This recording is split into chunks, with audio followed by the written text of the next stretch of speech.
kita sudah merdeka 76 tahun. Indonesia ini sudah cukup tua.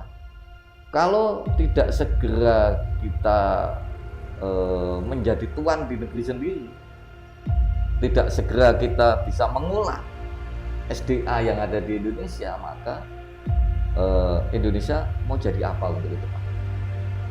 Negeri ini saya ibaratkan kan seperti negeri entah kenapa.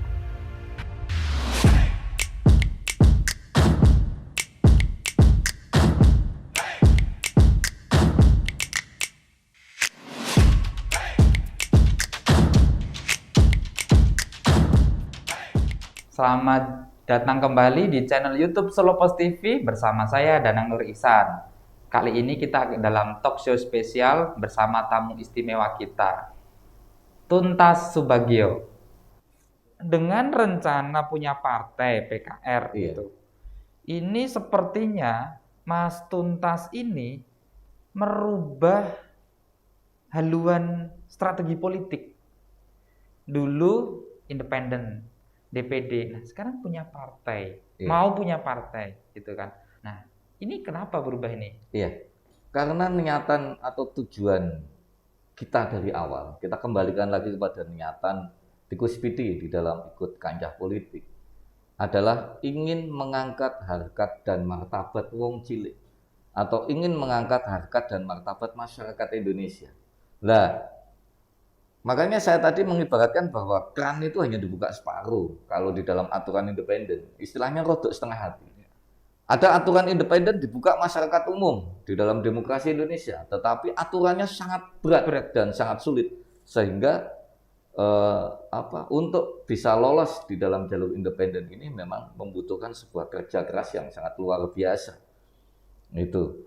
Nah, dari melihat itu semua, kita kembalikan lagi kepada niatan dan tujuan Tikus Pidi di dalam masuk di dalam kancah politik. Dari kita mulai dengan independen.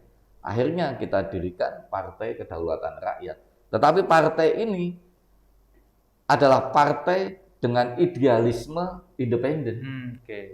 Partai tapi idealismenya independen. Karena kita ingin adanya sebuah perubahan. Mengembalikan kedaulatan ke tangan rakyat. Memunculkan tokoh-tokoh yang selama ini mungkin tidak pernah dipandang oleh siapapun, memunculkan tokoh-tokoh baru dari masyarakat bawah atau masyarakat secara umum melalui jalur PKR ini. Yang tokoh-tokoh itu nanti akan kita fit proper test dan benar-benar bisa mengemban amanah penderitaan rakyat.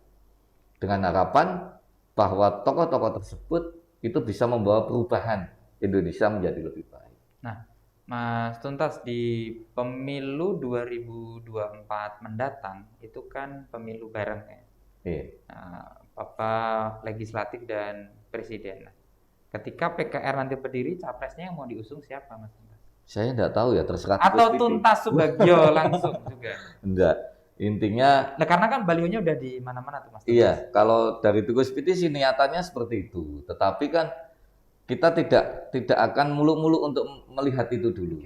Dalam arti sekarang ini di Tikus Pidi adalah konsentrasi di dalam lolosnya untuk ikut kancah legislatif di 2024. Kemudian setelah itu kita melihat suara setelah pemilu legislatif, karena kita harus atau akan ikut di dalam kancah pilkada gubernur maupun bupati di Indonesia. Berarti ini teman-teman Tikus Pidi itu mendorong Mas Tuntas ya sebenarnya untuk yang di depan. Iya. Mas Tuntas sendiri gimana? Tanggung jawab saya karena Tikus Pidi yang mendirikan saya, otomatis saya bertanggung jawab untuk tetap berada di garda terdepan untuk suksesnya Tikus Pidi. Mas Tuntas sendiri pernah ada anggota gitu yang nanyain Mas Tuntas saja yang jadi capres gitu. Terus respon Mas Tuntas gimana? Kalau anggota semuanya mintanya seperti itu. Responnya gimana Mas Tuntas ketika ada anggota? Kalau saya serahkan kepada anggota dan masyarakat. Dalam arti saya tidak ingin menunjukkan siapa diri saya, karena saya itu bukan siapa-siapa. Saya berkali-kali bilang ke anggota maupun ke masyarakat bahwa saya, Tuntas Subagio, itu bukan tokoh, bukan orang terkenal,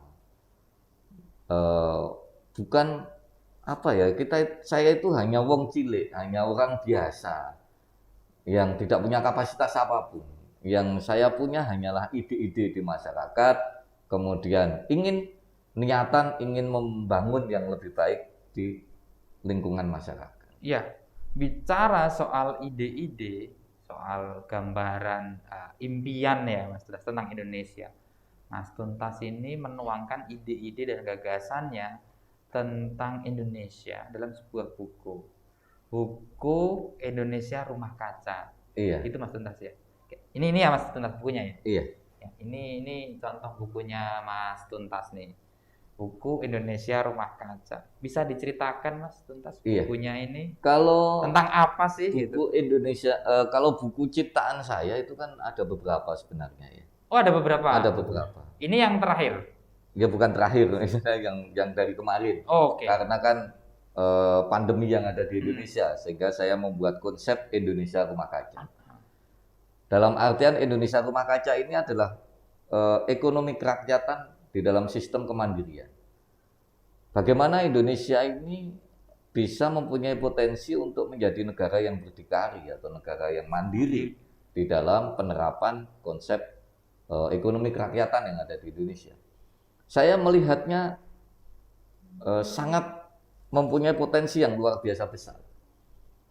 Indonesia tidak perlu sebenarnya bergantung kepada asing ataupun negara lain di dalam pengelolaan negara ataupun di dalam pembangunan bangsa. Itu tidak perlu bergantung kepada negara-negara asing. Bukan saya anti asing, bukan.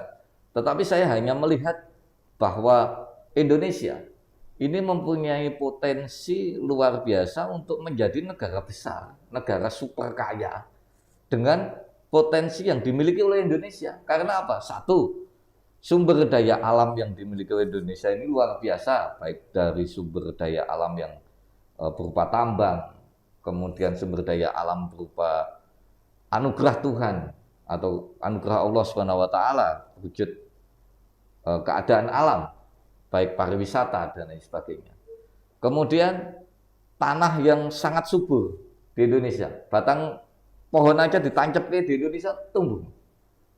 Menunjukkan bahwa Indonesia ini sangat subur. Kita sudah merdeka 76 tahun. Indonesia ini sudah cukup tua.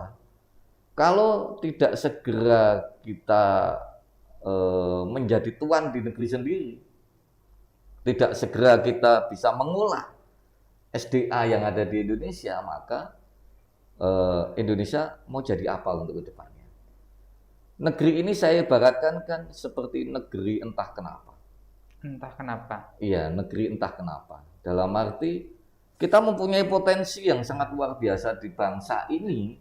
Tinggal bagaimana kita mengolah. Tetapi kenapa kok Indonesia dari 76 tahun Indonesia merdeka hanya berkutat sebagai negara berkembang, bahkan sekarang ini di dalam posisi negara sedang berkembang.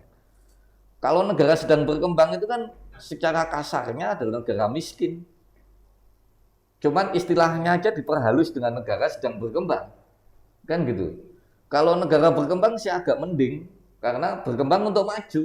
Kenapa kok tidak menjadi negara berkembang untuk maju atau menjadi negara yang maju atau negara yang besar? Padahal potensi yang kita miliki itu sangat luar biasa.